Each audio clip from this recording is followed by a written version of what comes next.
ধানমন্ডি ৩২ নম্বরের সড়কটি এখন যান চলাচলের জন্য উন্মুক্ত করে দেওয়া হয়েছে। বাংলাদেশের প্রতিষ্ঠাতা রাষ্ট্রপতি শেখ মুজিবুর রহমানের বাসভবন এখন শুধুই ধ্বংসস্তূপ। জাদুঘর হিসেবে যে বাসভবন সাজানো হয়েছিল তার সামনে এখন আবর্জনার দুর্গন্ধ। আওয়ামী লীগ শাসনামলে শোকের মাস হিসেবে অগাস্টকে যেভাবে পালন করা হতো তার কিছুই এখন আর নেই, বরঞ্চ অগাস্ট মাস এখন বহন করছে আওয়ামী লীগ সরকারের পতনের চিহ্ন। আমাদের দেশে আওয়ামী লীগ এবং বিএনপি দুই দলের দুই প্রয়াত নেতা, তারা দুইটা দলই কিন্তু লাশের রাজনীতি করে। দুই নেতার লাশকেই তারা পণ্য হিসেবে ব্যবহার করেছে প্রচারে। এই যে শেখ হাসিনার স্বৈর শাসন, এটার পেছনে তো শেখ মুজিবের কোনো দায় নাই। ১৯৭৫ সালের ১৫ই আগস্টের পর বহুদিন আলোচনায় ছিলেন না শেখ মুজিবুর রহমান।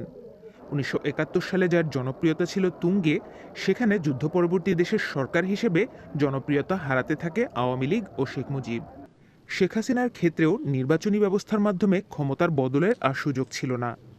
একই সাথে শেখ মুজিবুর রহমানকে নিয়ে স্বাভাবিকের চেয়ে বেশি মাত্রার আয়োজন ও কার্যকলাপও তার সম্মান বাড়ানোর কাজে দেয়নি, বরঞ্চ ৫ই অগস্ট পরবর্তী বাস্তবতায় শেখ মুজিবের শাসনামলের সংকটগুলো পুনরায় সামনে এসেছে।